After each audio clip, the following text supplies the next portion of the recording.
Hello everyone, welcome to the exam time. आज हमारा computer का पार्ट 11। हमने इससे पहले टोटल 10 वीडियोस अपलोड कर रखे हैं कंप्यूटर पे, और इससे पहले हमने आपके साथ माइक्रोसॉफ्ट वर्ड डिस्कस किया था। तो इस वीडियो के अंदर हम आपके साथ एक्सेल डिस्कस करेंगे। एक्सेल कहाँ से कैसे क्या होता है। पिछले साल एक्सेल से फार्मूला से क्वेश्चन पूछा गया था, तो थोड़ा सा टफ कर दिया गया था कंप्यूटर का क्वेश्चन, क्योंकि एक्सेल का फार्मूला ये एक बेसिक नहीं हो सकता है। जो कंप्यूटर को डीप में जाके पढ़ा है वही एक्सेल के फार्मूलाज को जानता है। तो हम फार्मूलाज को भी देखेंगे, कैसे कैसे क्वेश्चन पूछा गया था प्रीवियस ईयर से, वो भी जानेंगे। तो वीडियो लास्ट तक देखना। तो वीडियो स्टार्ट करने से पहले टेस्ट सीरीज़ के बारे में देख लो। चाहते हो अगर इनरोल होना, जो भी नए स्टूडेंट्स आए हैं हमारे चैनल पे वो इनरोल हो सकते हैं। बहुत सारे बेनिफिट्स हैं, जैसे कि 2 पॉइंट यहाँ पे नहीं है MCQ प्रैक्टिस के लिए, और प्लस नोट्स, क्योंकि यहाँ पे स्पेस कम था मैंने नोट्स नहीं ऐड किया है। तो ये भी आपको मिलेंगे इस टेस्ट सीरीज प्रोग्राम के अंदर। ये सब जस्ट एट ₹400, जो कि बहुत ही कम प्राइस है। ऑनलाइन अभी के टाइम पे अगर इतना प्राइस में कोई भी प्रोवाइड कर दे तो मान जाऊंगा। तो चाहते हो अगर ये सारे बेनिफिट्स लेना तो नंबर पे कांटेक्ट करो और रजिस्टर करवा लो।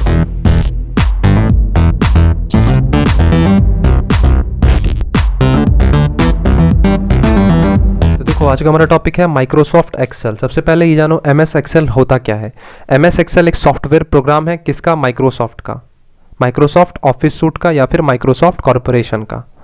एक्सेल क्या होता है? एक्सेल से हम क्या क्रिएट कर सकते हैं? क्रिएट भी कर सकते हैं और एडिट भी कर सकते हैं अपने स्प्रेडशीट को। अब स्प्रेडशीट क्या होता है? देखो, स्प्रेडशीट के थ्रू हम बहुत सारे वेरियस चार्ट्स बनाते हैं, अपने बेसिक कैलकुलेशंस करते हैं, या फिर अपने मंथली बजट को बनाते हैं, अपने बिजनेस एक्सपेंसेस को ट्रैक करते हैं। ये सब किसके थ्रू हो पाता है? स्प्रेडशीट के थ्रू। तो जनरल यूज़ क्या हो सकता है स्प्रेडशीट का? Creating monthly budget, track business expenses, organize और sort out the large amount of data. तो ये सब क्या है? माइक्रोसॉफ्ट एक्सेल का use. General use of Excel include cell based calculation. हम एक्सेल में सेल बेस्ड कैलकुलेशन करते हैं पाइवट टेबल के थ्रू और वेरियस ग्राफिंग टूल्स के थ्रू। अब कुछ फैक्ट्स जानो एक्सेल का। जैसे कि हमने वर्ड में आपके साथ डिस्कस किया था, डिफ़ॉल्ट फॉन्ट हमें कैलिब्री देखने के लिए मिलता था, वैसे ही एक्सेल में भी हमें डिफ़ॉल्ट फॉन्ट कैलिब्री देखने के लिए मिलता है। इसका बेसिक डिफ़ॉल्ट साइज जो होता है वो 11 होता है।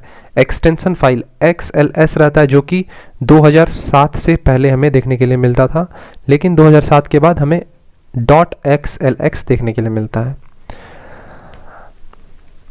Worksheet is a grid of cells made up of horizontal rows और वर्टिकल कॉलम्स। जैसे कि वर्टिकल हो गए, हॉरिजेंटल हो गए, ऐसे कुछ फॉर्मेट्स हमें देखने के लिए मिलते हैं एक्सेल में। 3 type of data can be entered in worksheet. आप अपने वर्कशीट में 3 टाइप के डेटा इंटर कर सकते हो। कौन कौन से? फर्स्ट है हमारा नंबर, दूसरा है टेक्स्ट और तीसरा है फॉर्मूला। एक एक करके सबको डिस्कस करेंगे। अब देखो, सेल को हम रिफरेंस कर सकते हैं 3 तरीके से, रिलेटिव, एब्सोल्यूट और मिक्स्ड। इसे डीप में नहीं पढ़ना है क्योंकि इतना डीप नहीं पूछेगा आपसे। एक चीज जानो कि हम मैक्सिमम रो कितने क्रिएट कर सकते हैं अपने एक्सेल में। तो मैक्सिमम रो आप क्रिएट कर सकते हो 1,48,576, जो कि बहुत ज़्यादा है, और मैक्सिमम कॉलम्स 16,384। रोज और कॉलम क्या है हम आगे समझेंगे। अब देखो, कुछ एक्सेल का फॉर्मूला यहाँ पे दिया हुआ है। अब इसको याद नहीं करना है, अब इसे कुछ की पॉइंट्स देखो। जैसे कि पिछले साल क्वेश्चन पूछा गया था कि एक्सेल का फॉर्मूला स्टार्ट कैसे होता है। अब सारे फॉर्मूलाज में देखो कि कॉमन क्या है। अब देखोगे सारे फॉर्मूलाज में कॉमन है कि स्टार्ट किससे हो रहा है? इक्वल के साइन से। तो अगर आप प्रीवियस ईयर उठा के देखते हो तो आपसे ये बेसिक क्वेश्चन पिछले साल पूछा गया था कि एक्सेल का फॉर्मूला कहाँ से स्टार्ट होता है, कैसे स्टार्ट होता है। तो इक्वल हो सकता है। अब दूसरा चीज़ हमें एक और कुछ पूछ सकता है कि एक्सेल में अगर आप कॉमन देखो तो क्या देखने के लिए मिल रहा है? ये स्लैश का साइन हर एक फॉर्मूला में है, तो इस पर भी क्वेश्चन पूछ सकता है। तो एक्सेल से इसे फॉर्मूला नहीं आपसे पूछेगा, ना ही आपको कोई प्रैक्टिकल करके वहाँ दिखाने के लिए बोलेगा। आपसे बेसिक पूछ सकता है कि एक्सेल का फॉर्मूला स्टार्ट कैसे होता है। अब देखो, सेल होता क्या है? सेल एक इंटरसेक्शन है रो और कॉलम का। यहाँ पे स्प्रेडशीट में, जो कि स्टार्ट किससे होता है? सेल A1 से। फिर वैसे ही करके सेल A2 होते हैं, A3, ऐसे ही हमें देखने के लिए मिलता है। सेल क्या है? एक इंटरसेक्शन है रो और कॉलम का। In the following example highlighted cell is shown as a Microsoft Excel spreadsheet. देखो इस इमेज में ये क्या है? आपका सेलेक्टेड सेल यहाँ पे दिखा रहा है। और फिर तो एक इमेज ये देख लेना, समझ जाओगे। ये सीट टैब यहाँ पे आपको दिख रहा होगा। यहाँ पे DV जो है ये आपका सेलेक्टेड सेल है। फिर ये फार्मूला बार है, यहाँ पे आप फार्मूला टाइप करते हो, फार्मूला स्टार्ट होता है इक्वल से, फिर और भी बहुत कुछ है, कॉलम्स ये हो गया आपका। तो ये भी एक नया फॉर्मेट है, ये शायद 2016 का फॉर्मेट है। अब देख सकते हो इसे, ऐसा ही कुछ इंटरफेस रहता है। अब देखो कुछ शॉर्टकट्स हैं। अब एक्सेल में ऐसा होता है कि जो वर्ड्स में मैंने आपके साथ शॉर्टकट्स डिस्कस किए थे वही शॉर्टकट सेम यहाँ पे भी अप्लाई होंगे। अब कुछ एक्स्ट्रा शॉर्टकट्स हैं जो कि स्पेसिफिकली एक्सेल में अप्लाई होता है, तो इस वीडियो में हम बस उसी शॉर्टकट्स को डिस्कस करेंगे। हम फिर से वर्ड वाले शॉर्टकट को डिस्कस नहीं करेंगे, तो अगर नहीं देखा है वो वीडियो जाके वो शॉर्टकट्स देख के आओ। तो देखो सबसे फर्स्ट है हमारा CTRL प्लस शिफ्ट प्लस ये वाला साइन। इससे क्या होगा, हम अपने करंट टाइम को इंसर्ट कर पाएंगे। हमने उसमें पढ़ा था T CTRL plus shift plus ऐसा ही कुछ था, प्लस T करते थे तो करंट टाइम देखने के लिए मिलता था, अगर प्लस D करते थे तो करंट डेट देखने के लिए मिलता था। लेकिन एक्सेल में फॉर्मूला चेंज है, CTRL प्लस ये वाला साइन, तो इससे क्या होगा करंट डेट। अगर आप Alt plus shift plus F1 press करते हो तो आपके सामने एक नया वर्कशीट खुल के आएगा। अगर आप Alt प्लस इंटर प्रेस करते हो तो क्या होगा, अभी सबसे पहले इसे पढ़ो। While typing text in a cell pressing Alt plus enter will move to the next line. अब देखो जो भी सेल्स होते हैं, जैसे कि ये सारे सेल्स जो भी हैं आपके पास, अगर आप इसमें कोई टेक्स्ट लिख रहे हो तो अगर आप उस टाइम पे Alt प्लस इंटर प्रेस करते हो तो वो टेक्स्ट क्या होगा, वो नई लाइन में मूव कर जाएगा। अगर आप सिर्फ इंटर प्रेस करते हो तो आपका यहीं पे स्पेस क्रिएट हो जाएगा। अगर आप CTRL plus Alt plus inter करते हो, sorry Alt plus enter press करते हो तो जैसे यहाँ पे आप देख रहे हो ग्रीन है A में, तो डायरेक्ट आप शिफ्ट हो जाओगे 2 में। अगर आप सिर्फ इंटर प्रेस करोगे तो ये जो फर्स्ट वाला कॉलम है यही नीचे बढ़ेगा और कुछ नहीं होगा।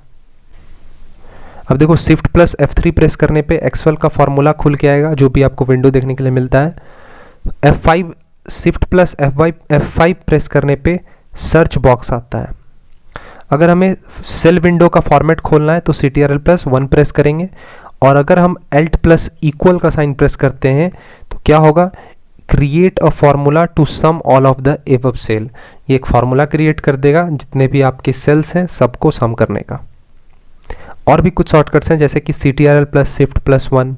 इससे क्या होता है, format number in comma format, आपके जो भी फॉर्मेट नंबर है उसको आप किस में कन्वर्ट कर दोगे, कॉमा फॉर्मेट में। वैसे ही अगर आप CTRL plus shift plus 4 press करते हो तो आप अपने फॉर्मेट नंबर को करेंसी फॉर्मेट में कन्वर्ट कर पाओगे। थर्ड है CTRL plus shift plus 3, format number को हम डेट फॉर्मेट में कन्वर्ट कर पाएंगे। ऐसे ही आप नीचे मूव करते जाओगे तो आप फॉर्मेट नंबर को परसेंटेज फॉर्मेट में, 6 प्रेस किया तो format number two scientific format, CTRL plus shift plus 2 press करते हैं तो फॉर्मेट नंबर को हम टाइम फॉर्मेट में कन्वर्ट कर पाते हैं। तो ये सारे शॉर्टकट्स थे। और भी कुछ शॉर्टकट्स हैं जैसे कि अगर आप CTRL प्लस स्पेस प्रेस करते हो, स्पेस बार जो होता है, तो क्या होगा, आप इंटायर कॉलम को सेलेक्ट कर पाओगे। अगर आप शिफ्ट प्लस स्पेस प्रेस करते हो तो जो इंटायर रो है, रो और कॉलम क्या है मैंने इमेज के थ्रू समझा दिया, तो आप शिफ्ट प्लस स्पेस के थ्रू पूरे रो को सेलेक्ट कर पाओगे।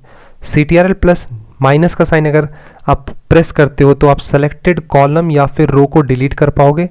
अगर आपको नया कॉलम या फिर नया रो इंसर्ट करना है तो आप प्रेस कर सकते हो CTRL plus shift plus equal का साइन। अगर आपको सेल A1 पे मूव करना है तो CTRL प्लस होम प्रेस करो, और CTRL प्लस ये वाला साइन, ये साइन हमें कहाँ देखने के लिए मिलता है, एस्केप बटन के पास जो सबसे ऊपर में रहता है कीबोर्ड में। अगर ये साइन प्रेस करोगे तो ये क्या हो जाएगा, switch between showing Excel formulas to their value in sales.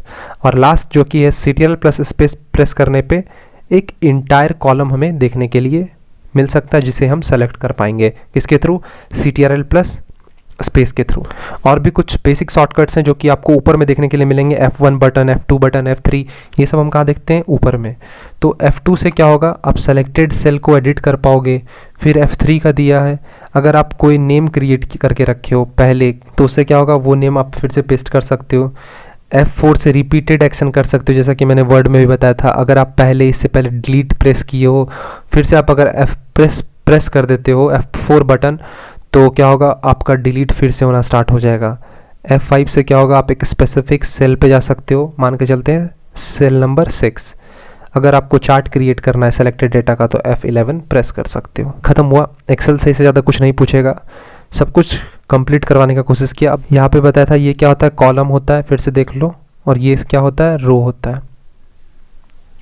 तो एक्सेल से यही सब बेसिक पूछेगा, ज़्यादा डीप में नहीं जाना है एक्सेल में। जितना बताया अगर उतना कर लेते हो और प्रीवियस ईयर के सारे एमसीक्यूज देख लेते हो कंप्यूटर से, तो उससे एक्स्ट्रा कुछ भी नहीं पूछेगा। अप्रॉक्स हो सकता है कंप्यूटर पे मैक्सिमम 15 वीडियो जाए, 15-16 वीडियो जाए, इससे ज़्यादा नहीं जाएगा। और 15-16 वीडियो देख लेते हो और पूरा एमसीक्यूज लगभग 5 से 10 साल का प्रैक्टिस कर लेते हो, तो कंप्यूटर का सारा क्वेश्चन टच करके आओगे। तो अगर वीडियो पसंद आया होगा तो वीडियो लाइक करना, चैनल सब्सक्राइब करना, फ्रेंड्स के साथ भी शेयर कर ही देना। मिलते हैं नेक्स्ट वीडियो में, तब तक के लिए थैंक यू और बाय।